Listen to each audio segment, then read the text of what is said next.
Salut à tous, c'est Hugo de la chaîne NSS. Aujourd'hui un tuto extrêmement simple et très rapide pour vous montrer un petit effet en musique que j'adore personnellement, c'est l'effet Slowed and Reverb. Donc littéralement, une musique ralentie avec de la réverbération qui va donner un effet un peu nostalgie, peut-être même un effet un peu mystique, un effet surtout très apaisant pour la musique et surtout qui donne une autre dimension, je trouve, à l'œuvre. Pour ce faire, et parce que je n'ai pas le droit d'utiliser des musiques copyrightées, on va utiliser la musique que j'incorpore à chaque fois dans les tutos qui sert juste de fond musical pour donner une petite ambiance. La musique en elle-même, c'est celle-ci, je vous laisse écouter quelques secondes.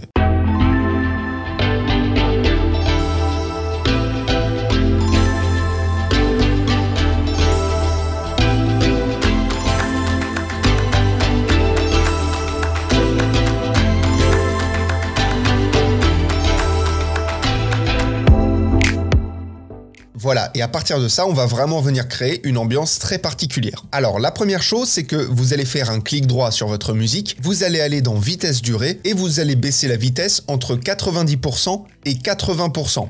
Alors tout va dépendre du résultat que vous voulez. Personnellement, je vais prendre un entre-deux de 85% et on fait OK. Ce qui donc va ralentir la musique et quand on ralentit quelque chose dans Premiere Pro, si on ne coche pas la case conserver la hauteur du son, on va avoir forcément le pitch qui va baisser, ce qui va nous donner quelque chose de plus grave et ce qui va donc agir encore plus pour notre effet. Et ensuite, on va rajouter un deuxième effet qui s'appelle la réverbération studio que vous glissez-déposez bien évidemment sur la musique. Dans les options d'effets, vous cliquez sur le petit bouton modifier, ce qui va vous ouvrir une petite fenêtre.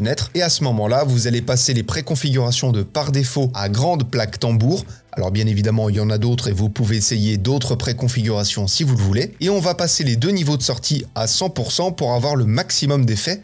Et ensuite, on peut fermer la fenêtre. Voilà, c'est tout ce qu'il nous faut pour notre effet. Alors bien évidemment, en plus, vous pouvez rajouter une image. Alors la plupart du temps, c'est souvent des gifs d'animé, de manga, mais bien évidemment, vous pouvez mettre plus ou moins tout ce que vous voulez. L'idée, c'est que ça représente un petit peu le calme ou la nostalgie.